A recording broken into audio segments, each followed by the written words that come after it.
Your old disconnections are looking for a way to connect. Your old disconnections are looking for a way to connect. So guys, there are a lot of people from your past who are looking a way, a means to re-enter your life. They're looking a means of re-entry, right? Just now, I went to grab some stuff at the supermarket and I bumped into an old disconnection. I'm going to call them an old disconnection. People who claimed they were my friends but really betrayed me, right? And I pretty much did not maintain the correction or play the hypocrite with them. I pretty much just severed connection and went my way. Now, this person proceeded to quickly put me on video call to show me off to his wife and what have you, and oh, you know what I'm saying? So I wasn't really amused about the situation because I really value my privacy and everything, and he proceeded to quickly show me pictures of how grown his daughter is and the son and everything and what have you, with the hopes that I am going to spill everything that is happening in my life. Then he proceeded to say, are you married? So I said to him, why are you, digging in my personal life? Whatever it is that you're supposed to know, you guys will hear, you will know. At this point, I am no longer sharing anything personal, or digging too deep with people when it comes to my my private life, because you know how it gets. And he went on to say, but that marriage is, marriage is God honors marriage, along that line, something along that line, right? And that marriage is honorable.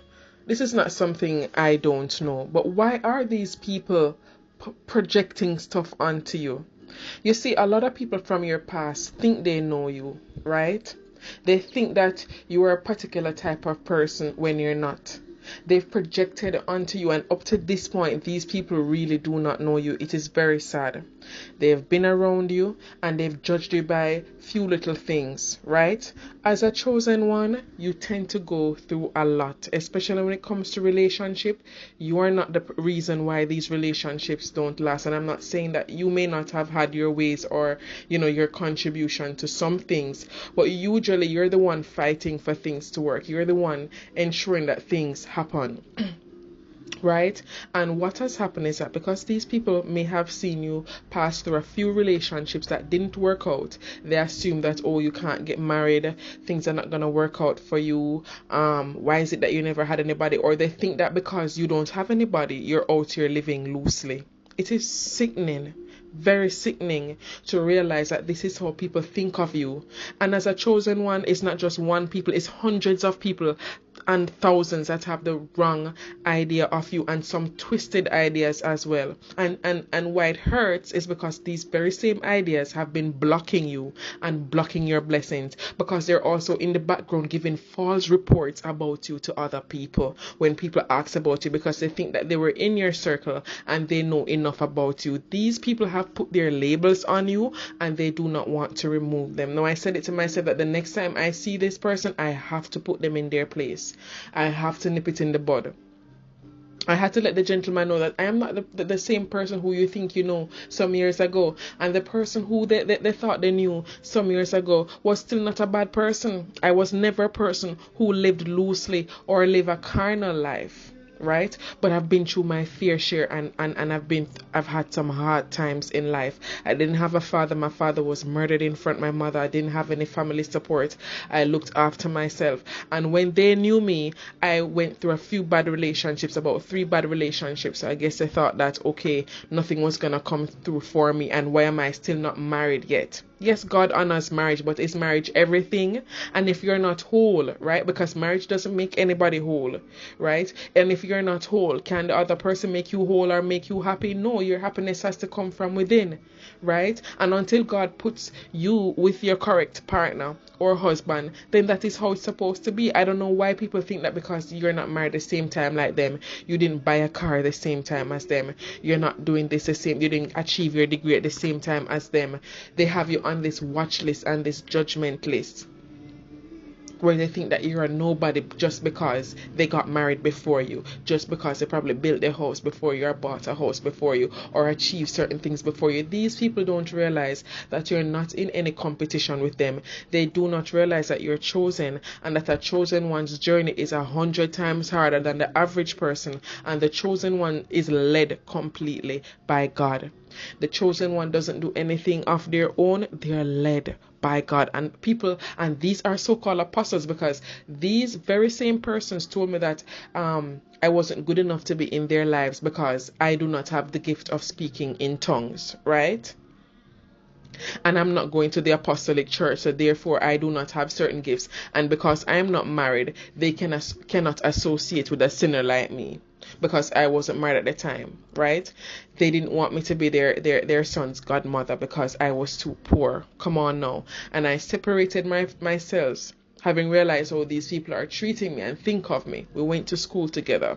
There are a lot of times they were down and I was there for them, right? A lot of times I even bought diapers for their children, for their child, for their son at the time, right? And I was there. I was a friend who was always there, up and down, to support them, to encourage them, to uplift them, right? But they thought that they were better than me. They thought that they were higher than me. They thought that I have nothing to offer them. They thought that God didn't favor me. But people don't understand that their timing and God's timing are two different things. It's the same scenario with Job and his friends, right? How they judged Job. Same scenario. These people don't know you, and now you see why God has severed the connection, and why they're left in the past, and why they cannot sit at your table. Now you see why they're no longer in your circle, because they're still stuck on the old you. Let them know you're a whole different person. You're more mature spiritually. You never saw life the way they did, and the whole time you were around them, you were also in training, because you were on the journey too at that time. Because at that time, I think it was around that time too that I started really deciding to go in the Bible and develop and build back my relationship with God in about the year 2016. I really started, crying out to God, and because a lot of things was happening to me. Right? People didn't want me to be settled. I had to be moving every minute. I wasn't settled, and these things made them think that they had an edge over me, and I wasn't an term me and nobody, and all of these things. These people are Christians, I'm telling you. People who you expect better from. These are the people judging me. So it really irritates me, brethren, when this young man is gonna ask me tonight and tell me how honorable marriage is, as if it's some mockery, as if I don't know, or an implying as if I'm living some loose life out here. Never. Right? So people see you and they don't know you. They just don't know you. They don't understand your depth. They don't know who you are in Christ. They don't know that God has called you. They just don't know, because they just can only use their superficial eyes. They have no spiritual depth, though they go to church every day and claim they have spiritual gifts. The real chosen ones can relate. The real elect, the real Israelites, right? The real wheat can realize. Because we're not out here judging people and looking down on people. I am not holding anybody's past to them, so I don't see why so many people hate me, and so many people have formulated their perception of me, and they're using it as a reality against me. And I'm begging God to vindicate me. I am begging God to just lift that veil and give them sight. I am asking God to remove the veil from their eyes and let them see me for who I am. And if this is affecting you, whoever is listening to this video, I pray God may lift the veil from these people's eyes so that they may see you for who you truly are. I pray that you may not be misunderstood anymore, rejected anymore, because people lack spiritual sight and depth. May the veil be removed, any witchcraft they're trying to use to cover you so that people don't see you for who you are and respect you and value you. It is torn down now in the mighty name of Yeshua HaMashiach. And so we thank God even now for divine restoration over us, and we break the generational curses, and we sever every connection and everything from our lives that causes us not to be favored. And so anywhere you are, just be strong and just know that God is going to vindicate you and God will reveal you. The Lord will reintroduce you to these people and the entire world, because they had it wrong and they continue to get it wrong. And a lot of them too know who you are, but they don't want to get it right, because they want to always feel like they're better than you and on top, when you're not competing with these people. You're too mature emotionally, spiritually, and otherwise to know that there's no competition, and every man is unique in their own way and has something to offer the world, and God uses people differently. You're too wise to know that. And so, brethren, it is really sickening. I'm here mumbling to myself and I'm saying, Father, please do not let this little thing take away my peace. Just please help me. But it is disturbing to know that people from years ago who you haven't spoken to, they want to come back in your life, but they have the same mentality and the same ways and the same, thoughts and thinking and mentality towards you. It's not going to work. It's a different season and they cannot come with you. Those people cannot come. They have to stay right where they are. Do not exchange numbers with them. Do not email them. Do not follow them on social media. Leave them right where they are, because they're going to tear you down and block your blessings. And you need to move forward. You do not need to have anybody around you misrepresenting you at this time when you're supposed to be leading God's people out of Babylon. Leave these blindsided people and let the dead bury the dead as well.